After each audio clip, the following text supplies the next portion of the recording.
Saxon Algebra 1/2, Lesson 20. We are going to talk about multiples. Multiples are easy because you already know your multiplication facts. I just want to help you because there are two words, factors and multiples, that we often get scrambled together in our brains. Factors are smaller pieces. That is a totally non-mathematical way of explaining it. Let's take, for example, the factors of 12. The factors of 12 are 1, 2, 3, 4, 6, and 12, right? They're the little pieces we can use and multiply them together to get our bigger number that we started with, right? Multiples are larger pieces, if you will. Again, I'm not using mathematical language. I'm trying to help you just see it. The multiples of 12 are 12, 24, 36, right? 12 times 1, 12 times 2, 12 times 3, 48, and then we can go to 60, and so on, right? So multiples are when we take this number and we find we make it go up, right? We find larger pieces to it. Factors are when we take that number and find the smaller pieces that make it up. So what we're doing in this lesson is we're focusing on multiples. We've talked about factors and we've talked about finding what's called the greatest common factor, right? We list out all the factors of two numbers and then we choose the biggest one that they both have. Well, multiples, we're going to do something similar, but first let's just practice what multiples are all about.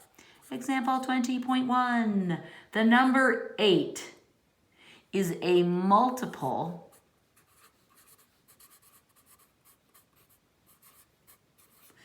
of which numbers? Okay, so we're saying what numbers would multiply up and fit into 8? Well, we can see that 2 times 4 would give us 8. So both of these numbers would be, 8 would be a multiple of them. And then 1 times 8 equals 8. So all 4 of these numbers are multiples.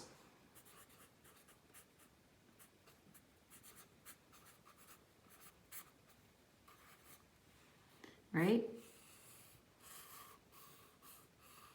That's how I would draw my box to circle them. Just like here for 12, we said, oh, now see, it gets confusing because we're taking a number and we're going backwards. So we're looking at its factors and saying, if 8 is the big number, then these are the little numbers. But if we look at these numbers and say, okay, which of them fit into 8? Then we can use the words almost interchangeably and it's confusing. If you can see that this is true, that 2 fits into 8, 4 fits into 8, 1 fits into 8, and 8 fits into 8, then you understand. Don't sweat the details. Don't let me make this harder than it is by puking a bunch of words out. You ever notice that? Sometimes the more I say, the more confusing it gets, and if I just show you, you can understand. Find all multiples of 9. I like this problem much better, by the way. That first one, I don't like that. All multiples of 9 that are less than 50. All right, well, let's start. 9 times 1. That's 9. 9 times 2. That's 18. Okay, these are all multiples of 9 and they're less than 50. 9 times 3. 27, 9 times 4, 36, 9 times 5, 45, 9 times 6, okay, 54. So that's not one of the answers because it has to be less than 50. So I'm going to box these and say these are all multiples of 9 that are less than 50. And that's the right answer. Yay. Now, least common multiples are helpful. We've already been doing these when we have been dealing with fractions. So let's But some of these numbers get bigger. So you already kind of understand this. But let me show you a process for finding the least common multiple.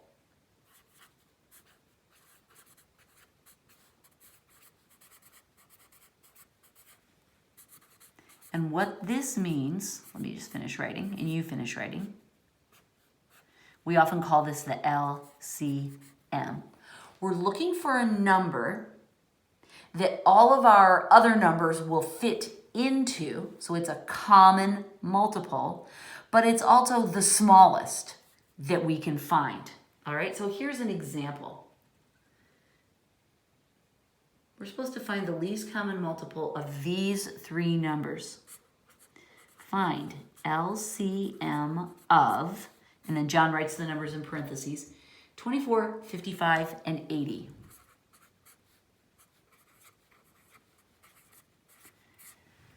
All right, so here is the secret to finding the least common multiple. What we do first, this might seem counterintuitive, is we start with factor trees.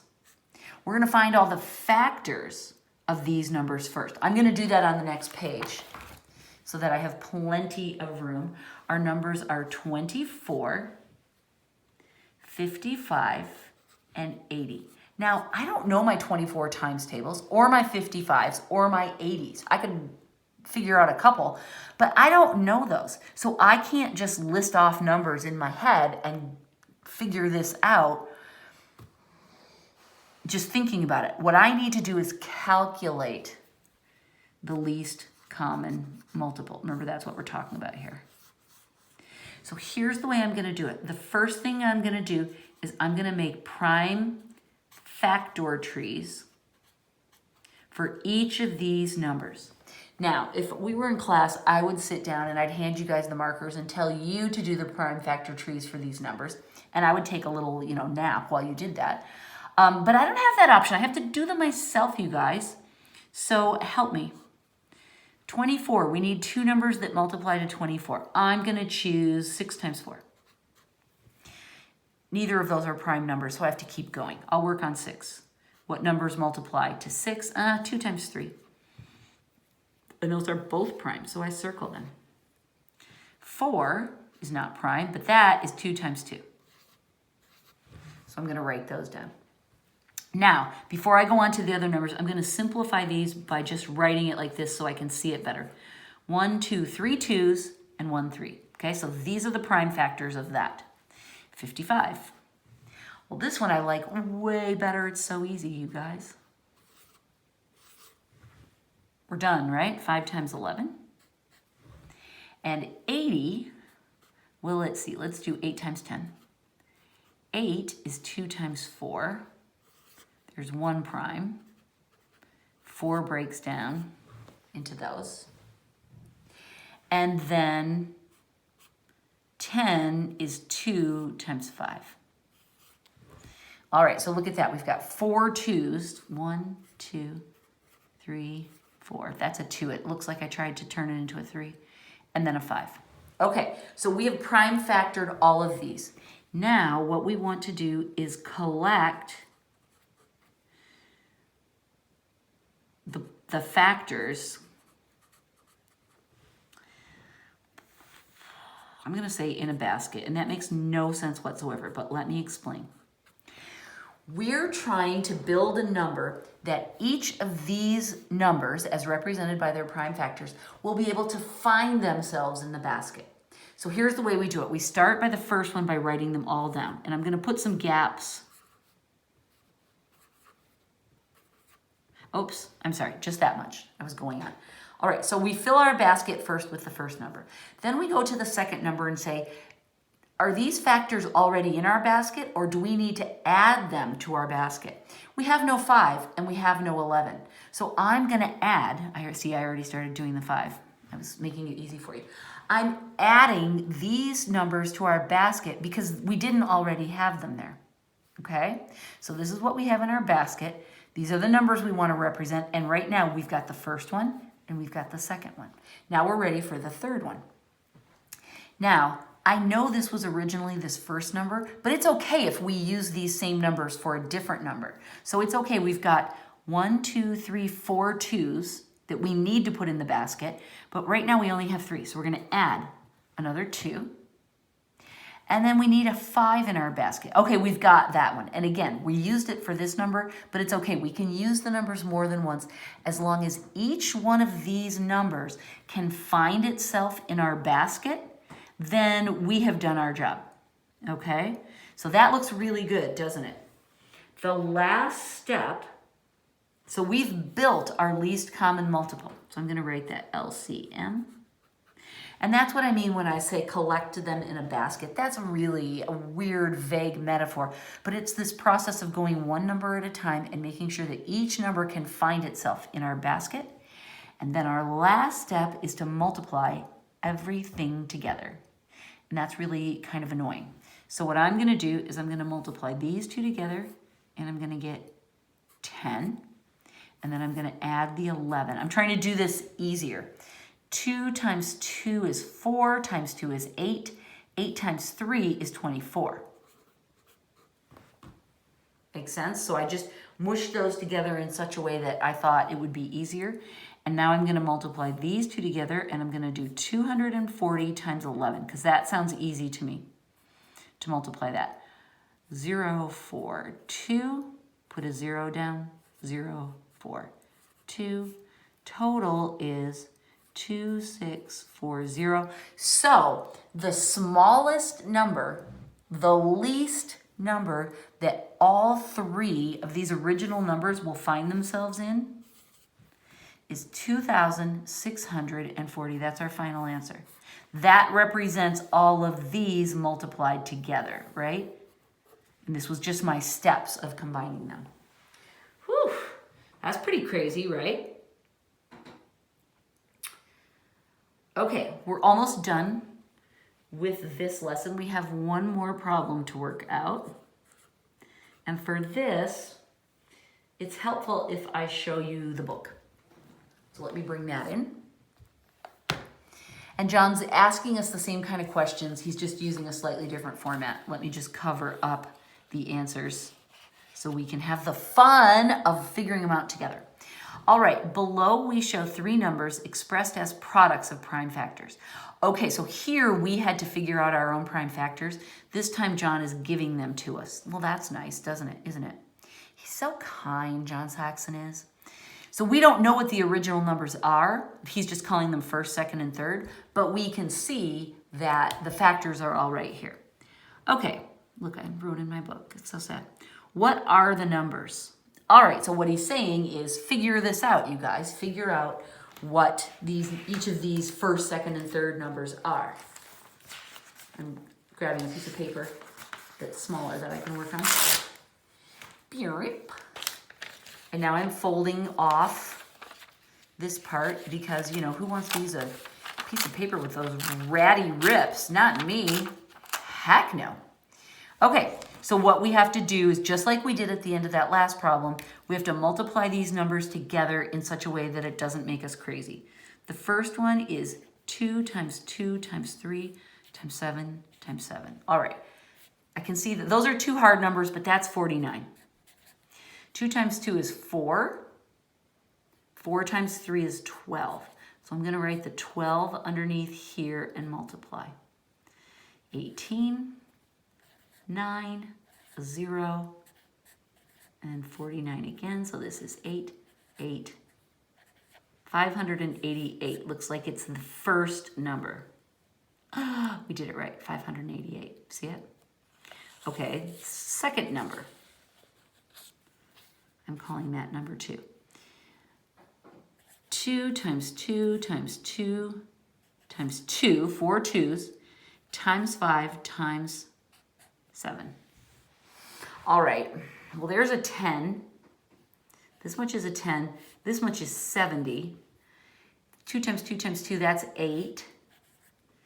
8 times 70, I can do that in my head because 8 times 7 is 56. And then we just tag the 0 along. Yay, 560. We got that one right. Let's put some smiley faces on here, man. We need to celebrate. And then the third number is, oh lordy, look at all those 5s. A 2 and then 4 5s. 1, 2, 3, 4. All right, there's a 10. This much is 50, and this much is 25.